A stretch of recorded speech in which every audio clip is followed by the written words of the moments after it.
며느리에게서 전화가 왔어요. 어머니, 집 비밀번호가 바뀌었나요? 반찬 가지러 갔더니 문이 안 열려서요. 그래, 내가 바꿨어. 네? 새로운 번호 좀 알려주세요. 미안하구나. 이제부터는 우리 집에 그렇게 수시로 드나들지 말아줬으면 해. 이제 나도 허리가 아프니 반찬은 알아서 해 먹거라. 네? 어머니, 무슨 말씀이세요? 저희가 뭐 잘못했나요? 순간 지난 10년간 참아왔던 모든 말들이 한꺼번에 터져나왔죠. 너희는 날 가정부로 착각하고 있더구나. 시장 봐달라, 반찬 해달라, 손주 봐달라. 한 번이라도 내 의사를 물어본 적 있니? 명절에는 모든 음식을 나 혼자 준비하게 하고 너희는 들락날락거리기만 했지. 내가 아파서 병원에 누워있을 때는 얼굴 한번 비치지도 않더구나. 어머니, 말씀드렸잖아요. 저희가 많이 바빠서. 아무튼 한 번도 안 간 건 죄송하게 생각하고 있어요. 그래, 너희는 바쁘지.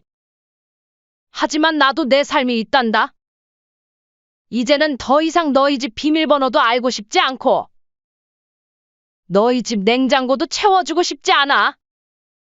손주도 미안하지만 더 이상은 못 봐준다 그렇게 알고 있어라. 안녕하세요. 저는 올해 67이 된 강혜자입니다. 오늘은 제 이야기를 들려드리려고 해요. 아마 이 글을 읽으시는 어머님들은 제 마음을 이해하실 거예요. 평생을 자식 뒷바라지로 살아온 우리 세대의 이야기니까요. 엄마, 이번에 병원 월급 들어왔는데 집 보증금 좀 올려달래요. 2천만 더 보태주시면 안 될까요? 아들의 전화를 받은 그날도 저는 며느리가 맡기고 간 손주를 돌보느라 허리가 끊어질 것 같았어요. 벌써 3번째 보증금 상향 요구였죠. 의사가 된 아들이 돈을 벌고는 있지만 그래도 서울에서 체면에 맞게 살려면 부족하다나 뭐라나. 아들아, 그동안 엄마가 5억도 냈고 결혼할 때 신혼집도 엄마가 다 해결해줬잖아. 엄마, 엄마가 평생 모은 돈. 저 아니면 누구 주려고 모았어요? 치사하게 그러지 마세요. 그리고 저희가 이사 가면 손주도 더 좋은 학군에서 키울 수 있잖아요.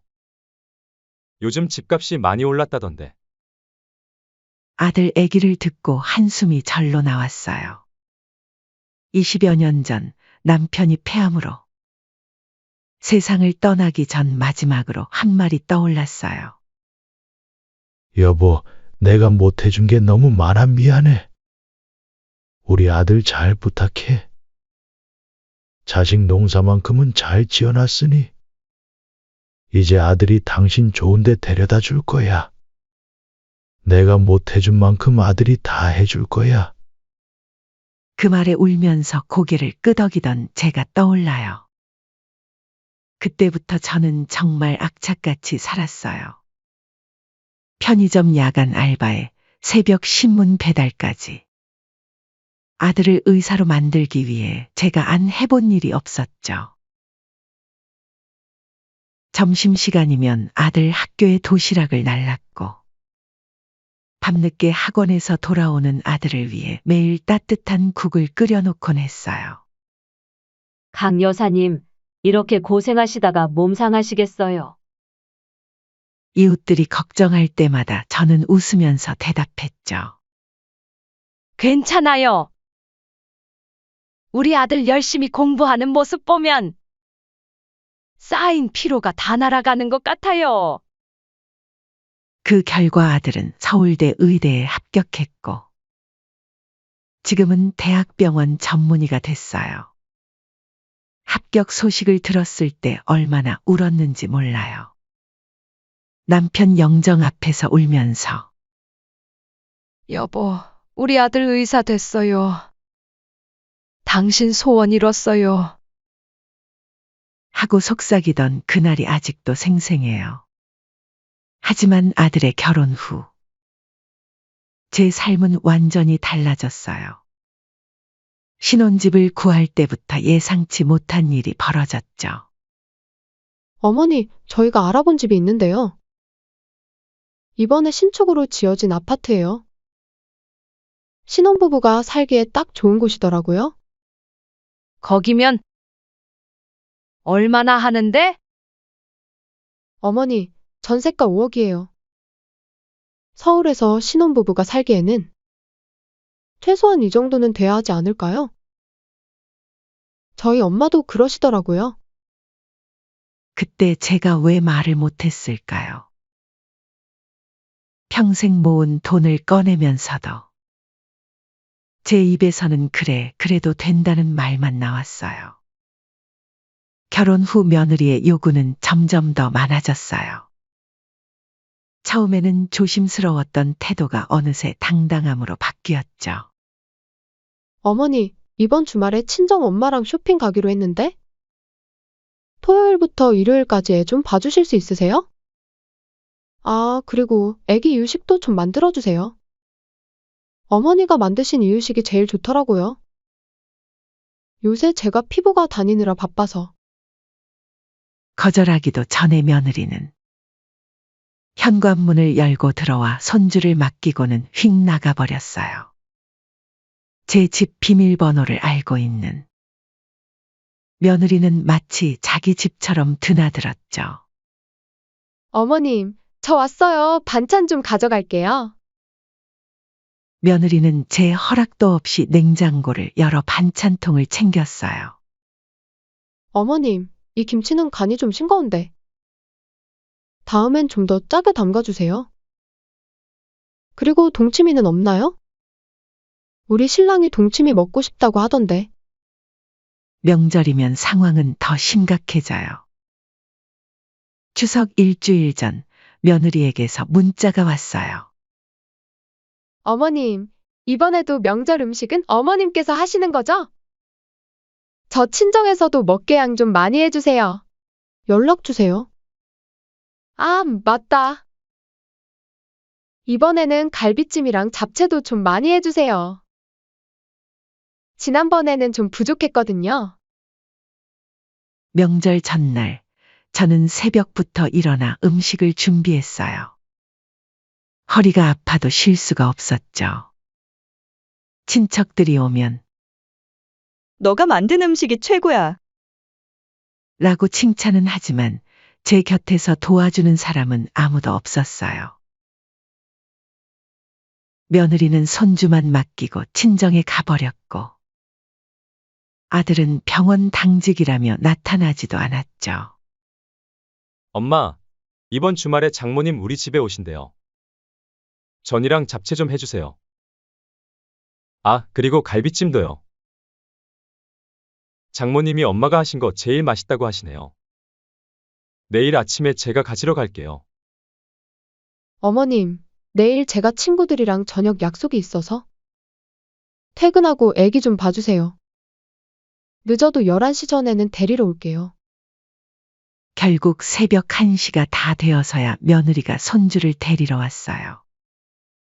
사과 한마디 없이 어머님, 수고하셨어요. 하고는 휙 가버리더군요. 문득 제가 이 집의 가정부가 된 것 같아 서글퍼졌어요. 설상가상으로 아들은 제게 더 큰 충격을 안겨줬어요. 엄마, 저기. 이번에 개원을 하려고 하는데 병원 보증금이 좀 필요해요. 3억만 더. 아들아, 그동안 많이 주지 않았어? 엄마! 제가 누구 때문에 의사가 된 줄 아세요? 엄마 자랑스럽게 해드리려고 이만큼 한 거잖아요. 그런데 이제 와서 그러시면 어떡해요? 엄마가 도와주시면 나중에 다 받으실 텐데. 그 말을 듣는 순간 가슴이 찢어지는 것 같았어요. 제가 그동안 바라왔던 건 이런 게 아닌데. 돈이 아닌데. 매일 밤 잠들기 전 거울을 보며 스스로에게 물어봐요. 나는 이제 엄마가 아닌 걸까? 자동인 출기. 아니면 가정부. 베이비시터? 옆집 순자 씨는 제게 이렇게 말하더군요. 혜자야, 너무 속상해하지 마. 요즘 자식들은 다 그래. 우리 자식도 마찬가지야. 하지만 그 말도 위로가 되진 않았어요. 그러던 어느 날, 또다시 며느리가 맡기고 간 손주를 돌보다가 그만 허리를 다치고 말았어요. 손주의 장난감을 치우다가 삐끗한 건데, 순간 눈앞이 캄캄해졌어요. 겨우 119를 불러 병원에 실려갔죠. 병원 침대에 누워 천장을 바라보는데 문득 지난 시간이 스쳐 지나갔어요. 편의점 알바를 마치고 새벽에 도시락을 싸던 날들. 아들 학원비를 벌기 위해 이 집 저 집 반찬을 만들어 팔던 시절. 그 모든 것이 제 선택이었다고 생각했는데 지금은 그 선택마저도 자식들에게 빌미가 되어버린 것 같아요. 간호사가 보호자분은 언제 오시나요? 라고 물을 때마다 저는 곧 올 거예요. 라고 대답했지만 정작 아들도 며느리도 오지 않았어요. 대신 문자만 한 통 왔더군요. 엄마, 저희가 지금 너무 바빠서. 어머님 갑자기 그러시면 저희는 어떡해요? 빨리 나오셔야 할 텐데. 엄마, 이번 주말에 장모님 오시기로 했는데 음식은 어떡하죠? 아들이 의사면 뭐하나 싶더군요. 지 엄마가 아파도 제대로 돌볼 줄 모르는데. 침대에 누운 채로 창밖을 바라보며 생각했어요. 내가 이렇게 쓰러져도 자식들은 음식 걱정뿐이구나. 자식놈들 다 필요 없다. 병실에서의 일주일은 제 인생에서 가장 외로운 시간이었어요. 하지만 동시에 가장 많은 것을 깨달은 시간이기도 했죠. 매일 아침 회진을 오는 젊은 의사 선생님을 보며 문득 우리 아들 생각이 났어요. 그 의사 선생님의 어머니는 지금 어떤 마음일까? 우리 아들처럼 그 어머니를 등한시하고 있을까? 어머님, 많이 불편하시죠? 허리 디스크가 꽤 심하시네요. 보호자분께서 옆에서 잘 돌봐주셔야 할 것 같은데. 의사의 말에 쓴웃음이 났어요. 보호자라. 제 아들도 대학병원 의사인데 일주일째 얼굴 한 번 비치지 않았네요. 보호자분은 아직 안 오셨나요? 간호사가 물을 때마다 저는 괜히 변명을 했어요. 아, 네. 아들이 의사라 많이 바빠서요. 어머, 아드님이 의사세요? 그러면 좋으시겠어요. 어머님 건강은 아드님이 잘 챙겨주시겠네요? 그 말을 들을 때마다 가슴 한켠이 찢어지는 것 같았어요. 병실 옆자리에는 저와 비슷한 나이대의 할머니가 계셨어요. 그분은 매일 아침 저녁으로 딸이 병문안을 왔고 주말에는 사위와 손주들도 찾아왔죠. 어머님, 내일은 제가 일찍 와서 머리 감겨드릴게요. 엄마, 맛있는 거 싸왔어요. 같이 드세요. 그 모습을 보며 저는 생각했어요.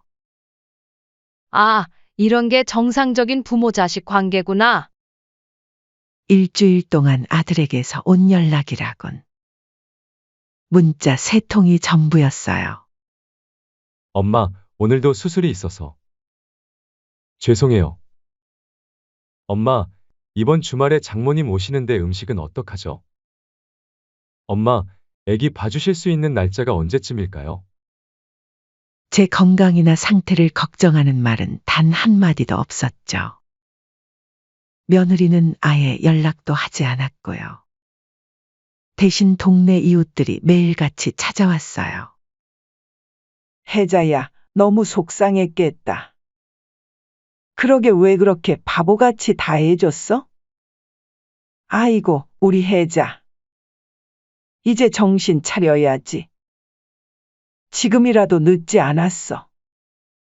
그동안 저는 창피해서 이웃들에게 제 속마음을 털어놓지 못했는데 이렇게 입원하고 나니 오히려 다 털어놓게 되더군요.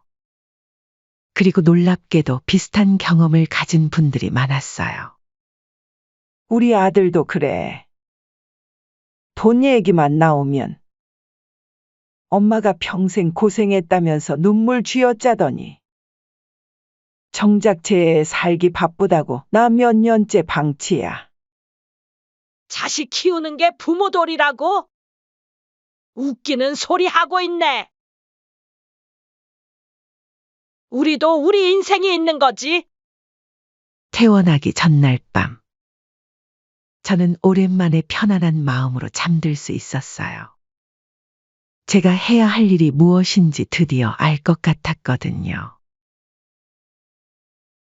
집으로 돌아오자마자 제일 먼저 한 일은 현관 비밀번호를 바꾸는 거였어요.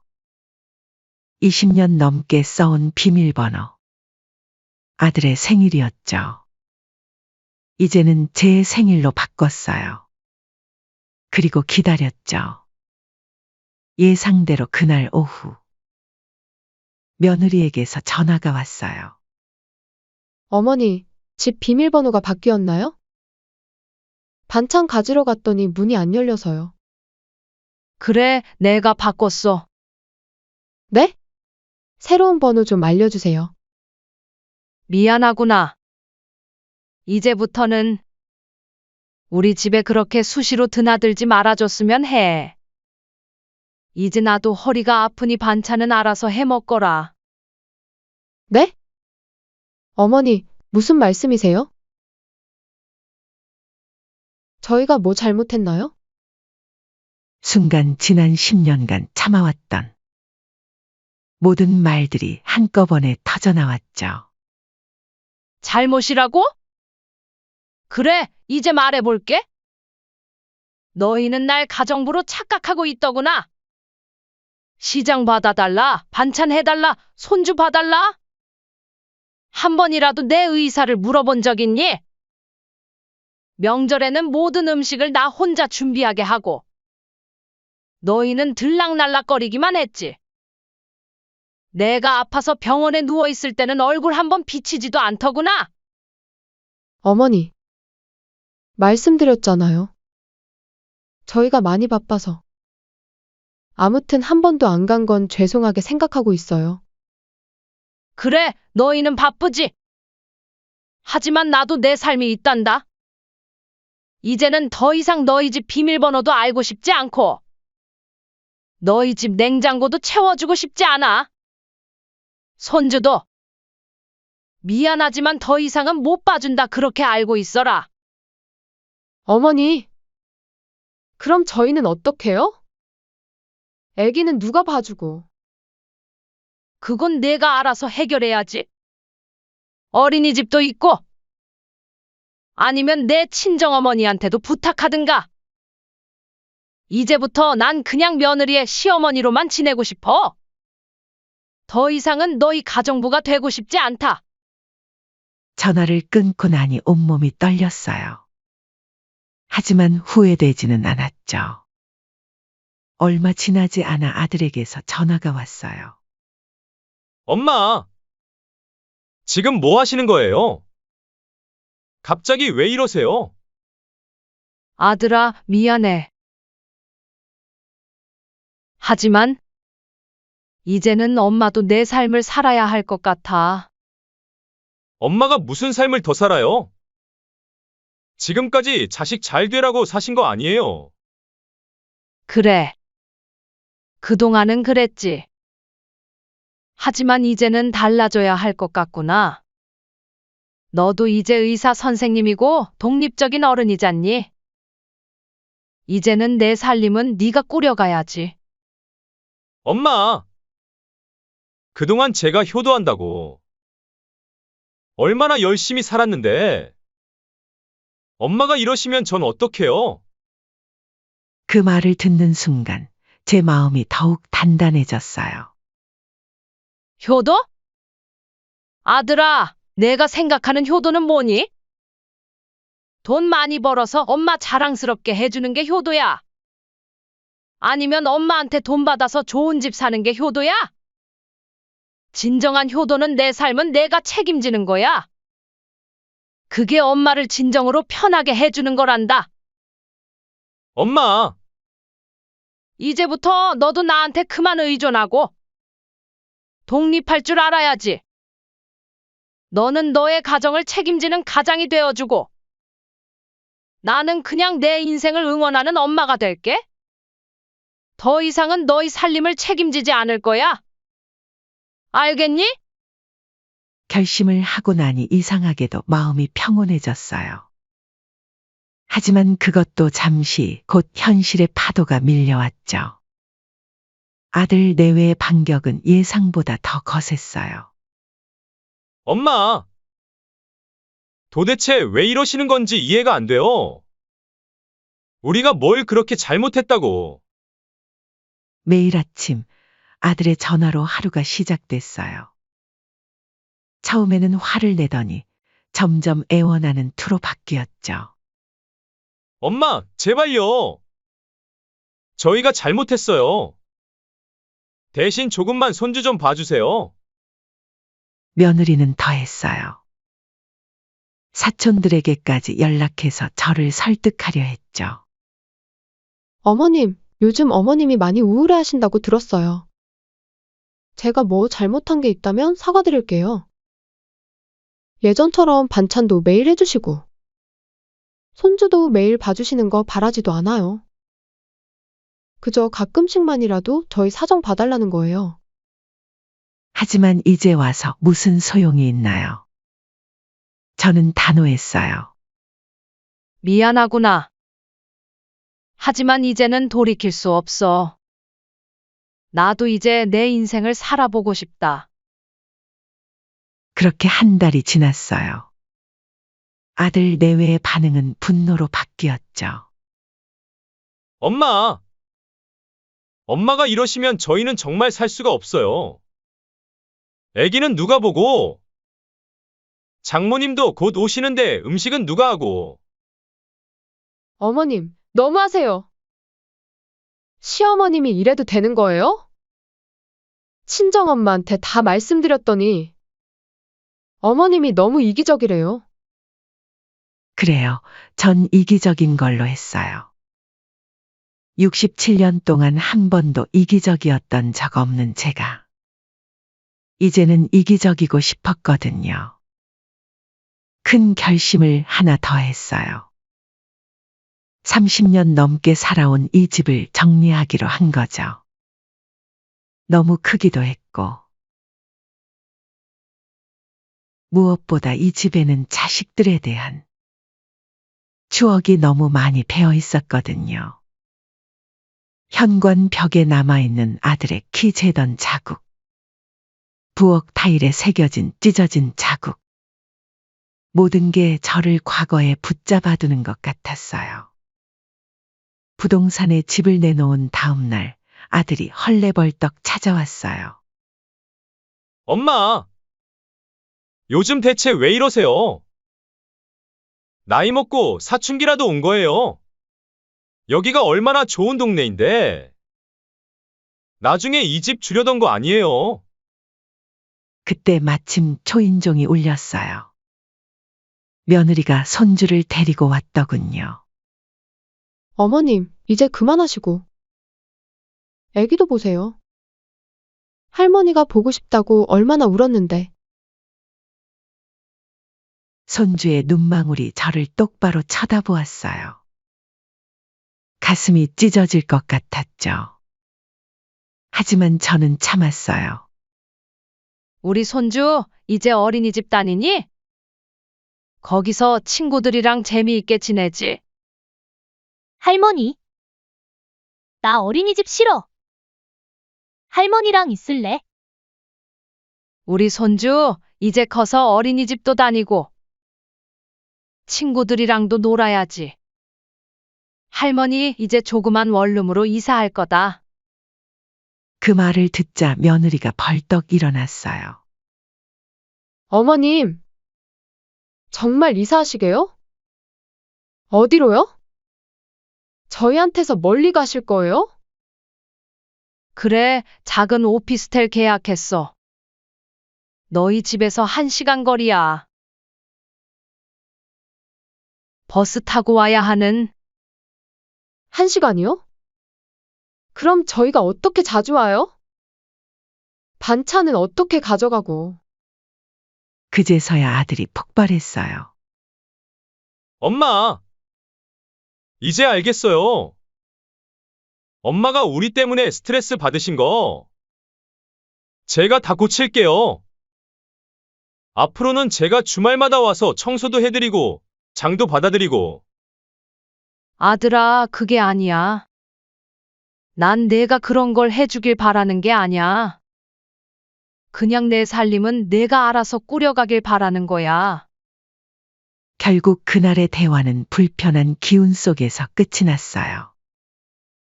이사 날짜가 다가오자 아들 내외는 더욱 발악을 했죠. 심지어 친척들까지 동원해서 저를 설득하려 했어요. 하지만 전 이미 되돌릴 수 없는 강을 건넌 뒤였어요. 작은 오피스텔로 이사하는 날, 짐을 싸면서 우연히 옛날 일기장을 발견했어요. 아들이 의대에 합격하던 날 썼던 일기였죠. 여보, 오늘 우리 아들이 합격했어요. 이제 우리 아들이 훌륭한 의사가 되어서 많은 사람을 돕겠죠. 그동안 고생한 보람이 있네요. 그렇게 새 집으로 이사하고 일주일이 지났어요. 처음으로 맞이하는 주말. 아침 일찍 일어나 베란다 화분에 물을 주다가 문득 깨달았어요. 더 이상 누군가를 위해 서둘러 아침을 준비할 필요가 없다는 거려. 그래서 난생 처음으로 늦잠도 자보고 카페에 가서 여유롭게 아침을 먹어보기도 했어요. 그러다 우연히 동네 문화센터를 발견했어요. 시니어를 위한 스마트폰 교실이라는 강좌가 눈에 띄더군요. 망설임 없이 등록했어요. 수업에서 만난 동년배 친구들과 금세 친해졌죠. 저는 딸이 셋인데 다들 제 통장만 바라보는 것 같아서. 우리 아들은 결혼하고 나서 돈 때문에 매일 싸우다가 이혼했어요. 그래서 전 이제 돈 얘기만 나오면 조용히 전화를 끊어요. 저는 작년에 남편이랑 사별하고 혼자 됐는데 자식들이 재혼하라며 자꾸 등 떠밀어서 답답해요. 다들 저마다의 사연을 안고 있더군요.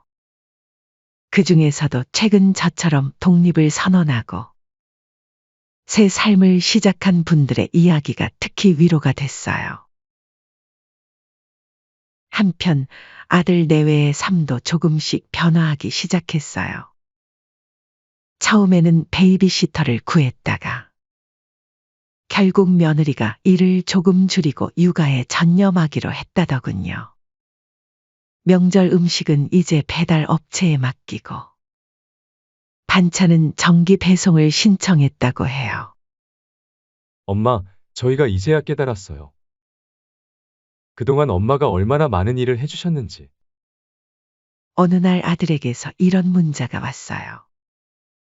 회신하지는 않았지만 그래도 마음 한켠이 따뜻해지더군요. 새로 다니기 시작한 요가 교실에서는 제 나이에도 불구하고 자세가 가장 유연하다고 칭찬을 받았어요. 아유, 강 선생님은 원래부터 유연하셨나 봐요. 아니에요. 평생 허리 굽히고 살아서 그런가 봐요. 다들 깔깔 웃었지만 그 웃음 속에는 우리 세대의 아픔이 담겨 있었죠. 문화센터 친구들과 여행을 가기로 한 날이었어요. 그런데 그날 아침 며느리에게서 전화가 왔어요. 어머님, 죄송한데 오늘만 잠깐 애기 좀 봐주실 수 있으세요? 미안하구나. 오늘은 약속이 있어서. 어머님, 그 약속보다 손주가 더 중요하지 않으세요? 순간 가슴이 찡했지만 이번에도 저는 단호했어요.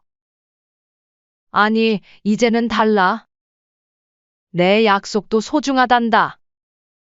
내 인생이 너한테 소중한 것처럼 내 인생도 나한테는 소중해. 처음으로 떠나는 여행이었어요. 남편과도 가본 적 없는 제주도로 향하는 비행기 안에서 창밖으로 구름을 바라보며 생각했어요. 여보, 나 이제야 내 인생을 살아보려고 해요. 늦진 않았죠? 그리고 며칠 전 정말 뜻밖의 일이 있었어요. 아들 부부가 제 새집을 찾아온 거예요. 엄마, 저희가 잘못했어요. 이제 알겠어요. 엄마도 엄마의 삶이 있다는 걸요. 어머님, 죄송해요. 그동안 저희가 너무 이기적이었네요. 처음으로 진심이 담긴 사과를 하더군요. 손주도 많이 컸더라고요. 할머니, 나 이제 유치원 다녀요. 친구들이랑 재미있게 지내요. 저는 그제서야 아들 내외를 집에 들였어요. 차를 마시며 이런저런 이야기를 나눴죠. 더 이상 돈 얘기도 부탁도 없었어요. 그저 일상적인 대화. 그동안 우리에게 없었던 그런 대화를 나눴어요. 마지막으로 아들이 이런 말을 하더군요. 엄마, 이제는 제가 엄마를 돌볼게요. 하지만 예전처럼 부담 드리지는 않을게요. 그냥 가끔 찾아뵙고 안부 전하고 그 정도로요. 며느리도 많이 달라졌어요. 이제는 제 허락 없이 집에 들어오지 않고 항상 미리 연락을 해요. 얼마 전에는 이런 말을 하더군요. 어머님, 저도 나중에 어머님처럼 멋진 시어머님이 될 거예요. 자식과 며느리의 삶을 존중해주는 그런 어른이요. 요즘은 가끔 남편 생각을 해요. 여보, 우리 아들 그래도 제법 잘 컸죠? 이제야 진짜 어른이 된 것 같아요. 제가 조금 늦게 깨달았네요. 자식을 위하는 게 꼭 희생만은 아니라는 걸. 지금 저는 제 인생에서 가장 행복한 시간을 보내고 있어요. 늦게 찾은 자유지만 그래서 더욱 소중하답니다. 이제는 알아요. 진정한 사랑은 서로를 구속하는 게 아니라 자유롭게 해주는 거라는 걸. 그리고 무엇보다 가장 큰 변화는 제 안에서 일어났어요. 더 이상 죄책감에 시달리지 않아요. 이제는 당당하게 말할 수 있어요. 나는 좋은 어머니였다. 그리고 지금도 좋은 어머니이다. 67년 만에 처음으로 아침마다 설레는 마음으로 눈을 떠요. 오늘은 또 어떤 행복이 기다리고 있을까 하는 기대감으로요. 제 인생의 마지막 장은 이제 시작됐으니까요. 여러분도 늦지 않았어요. 언제든 새로운 시작을 할 수 있어요. 저처럼. 그리고 지금의 저보다도 더 행복한 삶을 사실 수 있을 거예요. 지금까지 제 이야기를 들어주셔서 감사합니다.